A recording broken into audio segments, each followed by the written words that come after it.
2, 1. Welcome back to Actionable Intelligence. I'm Eric Greitens.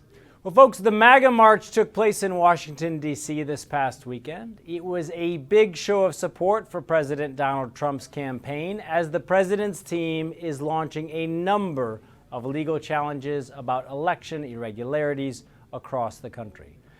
Thousands of supporters gathered in Washington, D.C., where they were met and attacked by anti-Trump protesters.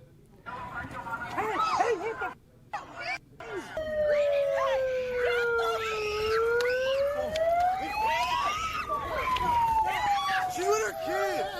Get back in this thing. I'll live here.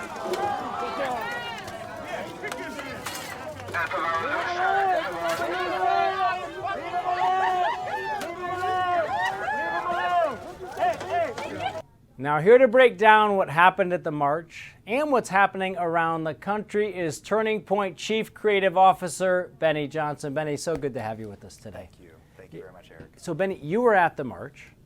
Yes. You were there with your family. Tell us, what was it like there?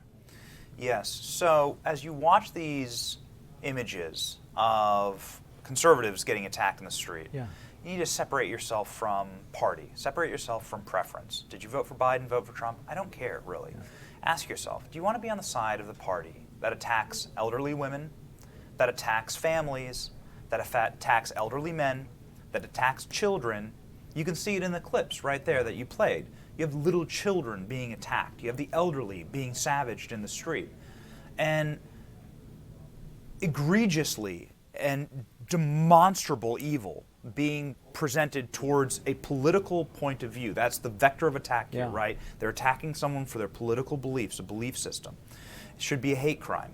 Do you want to be on the side of that? And that is, I think, a larger moral question for America. It's a question that I asked my family when we were at the march. We went to the march. I went with my wife. I went with my little daughter. And when you walked toward the march, which the march was empirically peaceful, there were nearly 1 million people there. I don't know what the exact final number was, but I can tell you I've lived in D.C. for 15 years. I have never seen a march this big. Maybe the March for Life, but that's it. That happens once a year. This is wild for it to just sort of a grassroots spring up to get 1 million people here.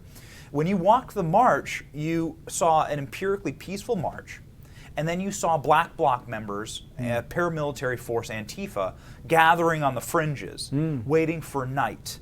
And waiting for night to attack MAGA people who are wandering the streets. Again, domestic terrorists who are waiting to attack people like my family. Yeah. And so I had to ask myself, how do I protect my wife and kids? We left, we went home, and I think a lot of other people did. Those who didn't were savagely attacked. And I think it just generally begs the question, which side do you want to be on? And most importantly, if your side marches during the day, or your side marches during the night, which one do you think is the peaceful protest?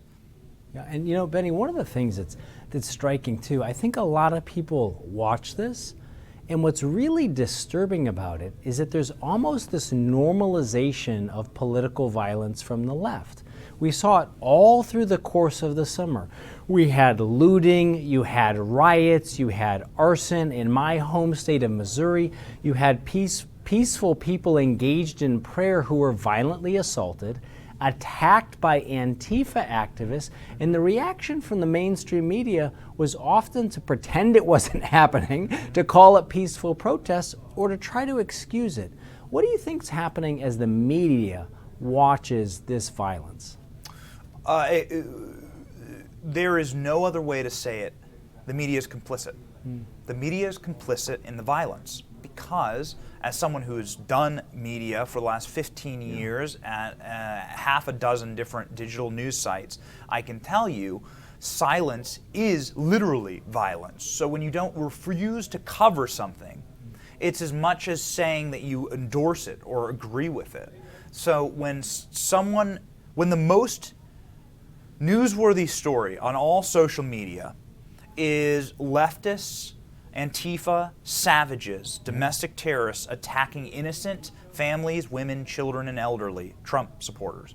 And when you refuse to cover the most newsworthy story in the country, then you are endorsing the terrorism. Yeah. you are endorsing those actions. And so those who don't call out the mob endorse the mob, especially when it comes to situations that are the most prescient in the country. When it comes to a situation like this last Saturday, where this was all anyone was talking about, but you couldn't find me a single blue check mark that went out and called out this demonstrable acts, this terrorism by the far left. Why? Because it doesn't fit a narrative. So it doesn't fit the narrative, and it's just cowardly and it's despicable. Yeah, and Benny, share with our viewers, who are around the country. Many of them probably wish that they could have been at the march, but couldn't. What was the feeling in the crowd? Because you mentioned, right, you went out there, and we talked ahead of time. You said there was a great feeling of patriotism and energy in the crowd, but also it was clearly intimidation. Right? You had Antifa people who were out there trying to intimidate, who saved most of their attacks for the evening. But I think that a lot of people might have chosen to stay at home. You mentioned you had to take your young family home early to make sure that you were protecting them. What was the feeling of people in the crowd? Did they feel like this was courageous just to show up at a place where they might be intimidated? Yes, and it also was a great feeling of practicing our First Amendment rights. And the First Amendment, right up near the top, freedom of speech, freedom of religion, people know these, but you read down the next sentence, it says, the ability to gather and redress your government for grievances. And that's precisely what was going on. There were a group of people representing 73 million Americans who think that there's something up with this election, and they have a grievance.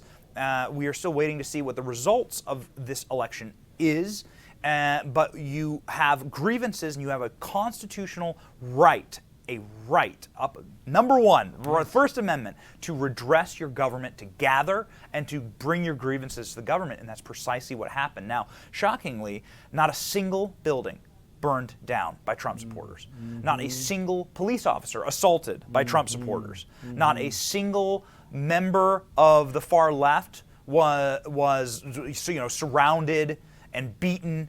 You don't have these types of looting, shoe stores and iPhone stores looted and burned to the ground. This happened over the summer multiple times in Washington, D.C. with the BLM and Antifa riots. And so you have this incredible difference and energy inside of these marches. This is a march that held American flag high, that were it had a very positive message and a very constitutionally grounded message. It's our right to redress our government and to have grievances with the processes of our government. And our founders were genius for putting that right up near the very top, because they predicted this is what's going to happen in a representative republic. People are going to get pissed, and they're going to be upset, and they need the ability to voice those concerns. And so America's voice was certainly on display in Washington, D.C. Yeah, and Benny, let's talk about that. Let's just step back for a moment. I want to get your historical perspective here. I mean, you've always been a big defender of the Constitution, as many of us are, and we've seen these basic constitutional rights, First Amendment rights, under assault. You've got a lot of big tech which has come in, and especially in the last couple of weeks, they're not even pretending anymore. They are going in and censoring points of view that they don't like. And now you have activists who are trying to prevent people from exercising their constitutional rights to actually gather and to peacefully assemble. In the 45 seconds or so that we have left, talk to our viewers about what you think is at stake right now at this moment in history. Yeah, I think it boils down to freedom versus slavery. America's generally been on the side of freedom for our 250-year history and has fought around the world in clandestine and otherwise international operations to protect freedom for hundreds of millions of people around the globe. And now it's time for us to protect freedom here. We also defended freedom and then freed slaves in our own country. And so this is a long American tradition of fighting for freedom over slavery. However, if you talk to someone from Venezuela or Cuba, they'll tell you that socialism is slavery indeed. And so when you have the other side stating empirically that they are going to open our borders, grant amnesty to 20 to 30 million illegals in this country, they're going to gut the way that we do business, gut our energy sector. They're going to institute literal socialist policies. You have a socialist wing of the Democratic Party. It is the battle for the soul of the country, indeed. Yeah. Well, Benny, we appreciate you joining us here, folks. That's Benny Johnson, Turning Point Chief Creative Officer, who was there himself. We promised you we'd always bring you perspectives from people who have their boots on the ground. He did. Stay with us.